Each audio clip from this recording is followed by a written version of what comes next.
ఇప్పుడు మనందరం బతుకున్నాం, బాగానే ఉన్నాం. ఇప్పుడు మనం రేపు చచ్చిపోయాం అనుకోండి, 2 డేస్లో మనం కుళ్ళిపోతాం.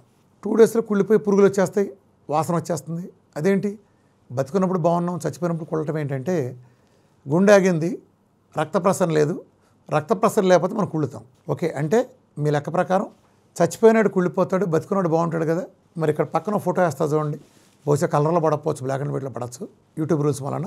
అతని కాలేంటి బొగ్గులో మాడిపోయి కుళ్ళిపోయింది, పక్క నుంచి మ్యాగెట్స్ పురుగులు వస్తున్నాయేంటి? ఆడు బతికే ఉన్నాడుగా, బతుకున్నాడు కాలు కుళ్ళిపోయి శవంలాగా దుర్వాసన కొడతా అలా కుళ్ళిపోయింది ఏంటి? బతుకున్నాడు కుళ్ళకూడదుగా. ఏం జరిగింది?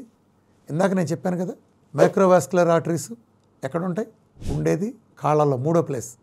కాళ్ళల్లో ఉండే సన్నటి రక్తనాళాల్లో ఈ దౌర్భాగ్యపు షుగరు అక్కడ కూర్చుని దాన్ని కుళ్ళబెట్టింది, అందుకే కాలు పోయింది. కాలు పీకేస్తున్నారు, నిర్దాక్షిణ్యంగా పీకేస్తున్నారు. ప్రపంచవ్యాప్తంగా కొన్ని మిలియన్ల మందికి ప్రతి సంవత్సరం కాళ్ళు నిర్దాక్షిణ్యంగా డయాబెటీస్కి మందులు వాడటం అనే ఒక పాపం చేయటం చేత నిర్దాక్షిణ్యంగా నిరంకుశంగా తొలగించేస్తున్నారు. వీఆర్కే డైట్తో మొత్తం మెజారిటీ అందరినీ పరిగెత్తిస్తా. వీఆర్కే డైట్తో దాదాపుగా అందరిని నేను పరుగులు తీయిస్తా.